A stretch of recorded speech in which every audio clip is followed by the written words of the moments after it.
What's your first response when someone wrongs you? Do you shout out whatever pops in your head? Hey, look where you're going! Or maybe you keep your mouth shut and just give them a glare that could wilt daisies. You might even spend your afternoon thinking up creative ways to get back at them.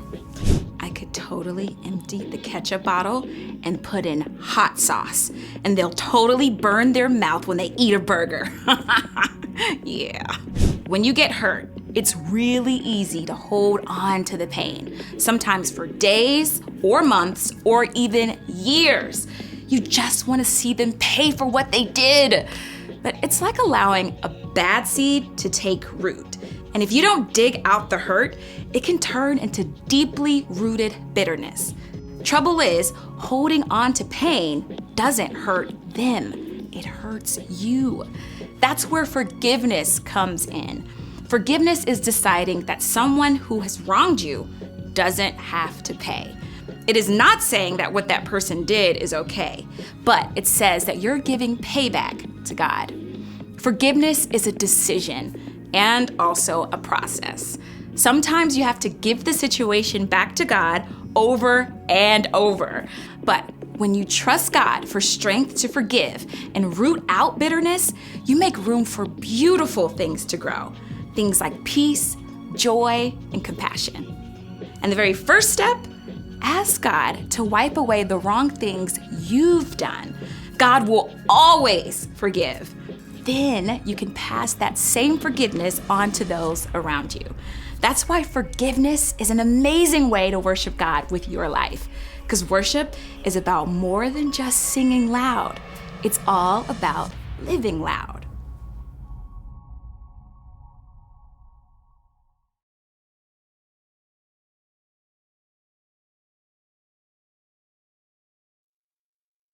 Our God is a great big God. Our God is a great big God. Our God is a great big God, and He holds us in His hands. Our God is a great big God. Our God is a great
Hey, John.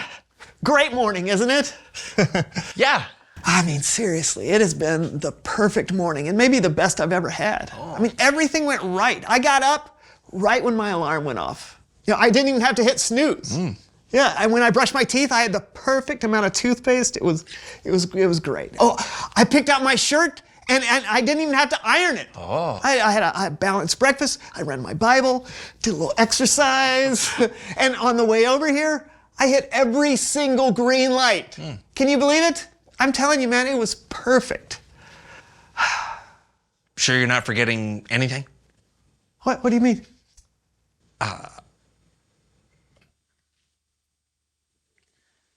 Oh, man.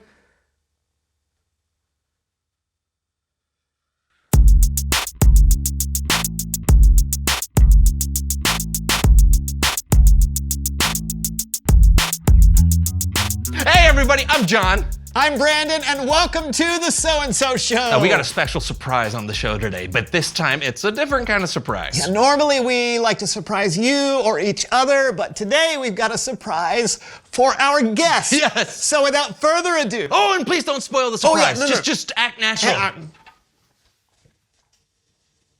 Please welcome someone who knows stuff.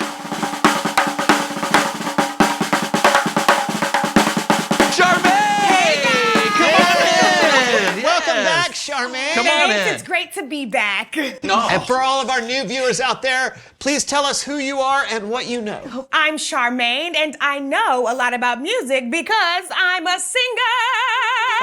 And a great one at that. So what have you been up to lately? Do you have any new songs or anything? Oh, always. Do you want to hear my latest work in progress? I don't know, let me think. Yes, please. Oh, great. Backup music. Hey, yeah. You've got this. It's a new day. No need to be afraid. Just be brave. Be brave. Look up at the sky and say, I am on my way. I am on my way. That's awesome. I love it. Oh, Yeah. thanks.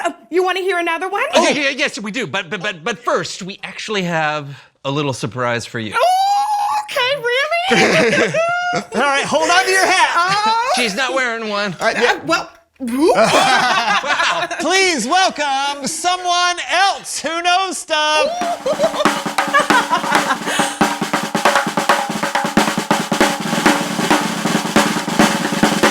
Surprise! Surprise! I didn't know there would be another guest on the show today. Oh, that's why it's a surprise, and not just any other guest. It's your friend, Charmaine. Come on in. Have a seat. Just get this closed. Okay.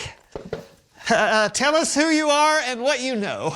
My name is Sheila, and I know all about music because I am a singer. That's exactly what Charmaine said. Of course it is. I'm sorry. Is there something wrong? What's up with you two? I thought that you sang together. You're right. We did sing together. Not anymore. What happened? Don't look at me. I'm not the one who hired all new backup singers without even talking to her singing partner. Well, at least I didn't purposefully mess up during a live performance in order to make my singing partner look bad. I did not. Yes, you did, and you know it. This is why I stopped working with you. You're impossible. I'm impossible. Me? The only thing impossible here is your ability to hit the high note. You did not mean that. Fine. No, I didn't. Your vocal range is perfection. Thank you. So is yours. Do you want to talk about this in private? No. No. We don't need to talk at all. But you're the best duo, though. The local paper called your voices a duet whose voices so perfectly weave together you could wear their harmonies like your grandmother's hand-woven blanket. Yeah, that was a weird review. Well, it was nice, but Who wears music like a blanket?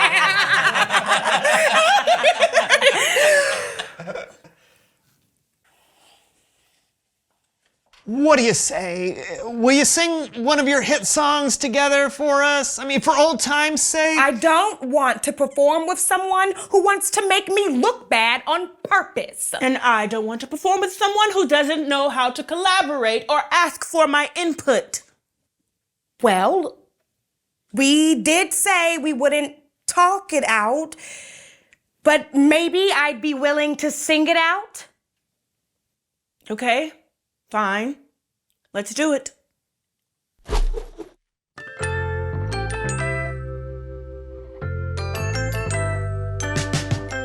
It hurt my feelings when you made me look bad. I trusted you, but now I feel like I can't. It's hard to say, but easier to sing. I'm sorry I did that. It was not cool of me. I'm sorry, Charmaine. I really am. I was just insecure because you were outshining me, but that was really awful of me to do to you. I promise I won't mess up on purpose again. Thanks, Sheila. I forgive you. I owe you an apology, too. Well, you were supposed to be partners, and I didn't even ask for your input on backup singers. Do you forgive me? Of course. Oh, that was awesome! The power of music! So, you guys still want to hear us sing one of our hits together? Yes!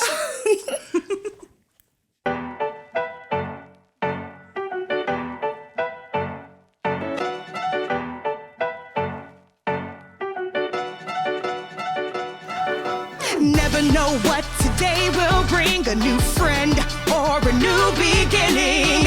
I'm gonna make the best of today. Gonna dream up something good. Gonna shine my light and trust that everything will be alright. That was awesome! Are you all right? That felt just like grandmother's hand-woven blanket. Oh, it feels so good to sing together again. Well, it sure did. I think we've got one song left in us today. You guys want to join us? Oh, Absolutely. No, okay. Bible story time with Kellen. Oh, I'm glad I sang. You were a little, What? just a little. Awesome?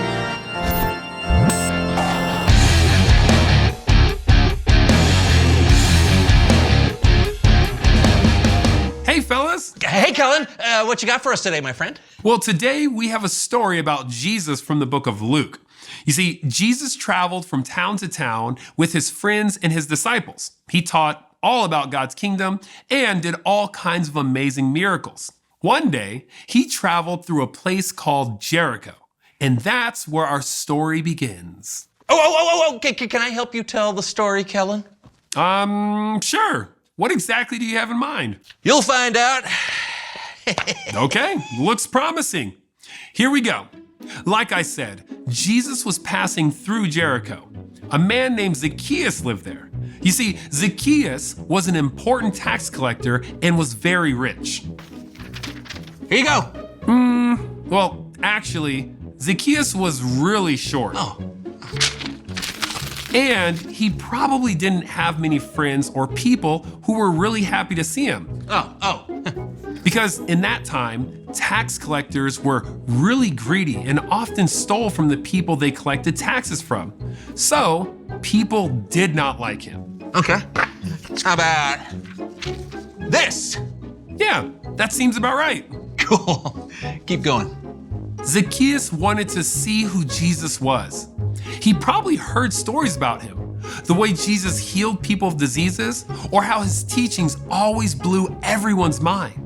Maybe he even heard about how one of Jesus' disciples, Matthew, had been a tax collector too. But as usual, Jesus was surrounded by a large crowd of people. And since Zacchaeus was short, he couldn't see over the crowd. So Zacchaeus climbed a sycamore fig tree so that he could see Jesus. Is that a palm tree? What? It's a coconut. No!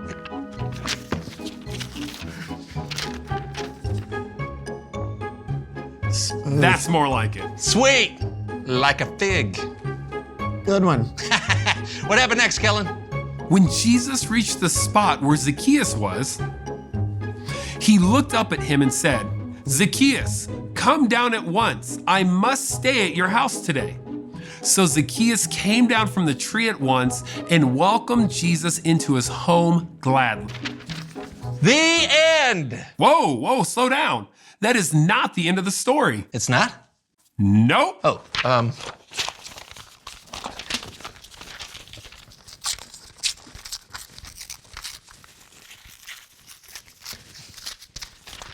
Nice. Now, remember what I said earlier about how people felt about tax collectors? They were not well liked. So the crowd was not a fan of Jesus going to Zacchaeus' house. They started whispering to each other how they didn't approve. They said, "Jesus has gone to be the guest of a sinner." Man, it's not fun when people talk about you behind your back. Not at all. Zacchaeus stood up and he said, "Look, Lord, here and now I give half of what I own to those who are poor. And if I have cheated anybody out of anything, I will pay it back. I will pay back 4 times the amount I took." wow, that's a big deal. It sure was. It could have been everything Zacchaeus had. But what mattered to Zacchaeus was that he now had Jesus as a friend and Lord. Jesus said to him, "Today salvation has come to your house." Hold on, one more. Okay. Now that's the end of the story. Thanks, Kellen. And thank you for the drawings. That was great. I know. It's so amazing that even though Zacchaeus had stolen from his neighbors, Jesus was still kind to him and wanted to spend time with him. Jesus could have told Zacchaeus a list of all the things that he needed to change about himself. But instead, Jesus simply showed him love, acceptance, and forgiveness. And that changed Zacchaeus completely. Forgiveness is a pretty powerful thing, huh? No doubt about it. I'll see you guys next time. Bye. Bye, Kellen. Wow. I love that Jesus wasn't worried about his reputation or what other people thought of him. I love that Zacchaeus was changed because of what Jesus did. Exactly, because we've all done things that we know we shouldn't do. We've all sinned. Yeah, and I'm always so thankful when people forgive me. Yeah, me too. Hey, you know what? Reveal the question. When has someone forgiven you? Could be a parent or sibling. Or a teacher or a friend? You know, I remember one time when my bus driver forgave me. Oh, I'd love to hear that story. Who wouldn't? Maybe you've experienced something similar to what Charmaine and Sheila went through earlier today. When they forgave each other, it allowed them to be friends so they could sing together again. Yeah, it can be really memorable because it means so much when people forgive us. So, when has someone forgiven you? Talk it out and we'll see you next time. I'm John. And I'm Brandon, and this was the So-and-So Show. Yeah, it was. I'm going to draw something else. I'm going to draw us at the desk. Oh, good. There is me. There is you. Happy smiley face. Happy smiley face. I was really inspired by your beautiful song about how you forgave each other. So I wrote a song that is about when the bus driver forgave me. Oh, good. I wanted to hear this. Everybody. And then we come in. The bus driver forgave me. He said, "Don't do that again. But you are my friend, and I will forgive you until the next time you do something like that. And you won't have to go to the principal's office."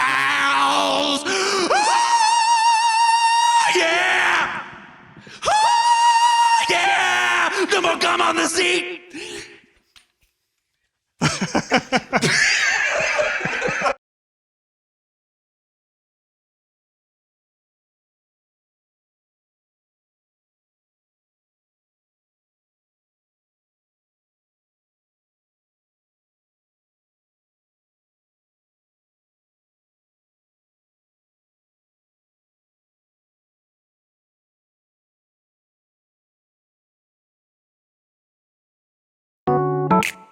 Yeah.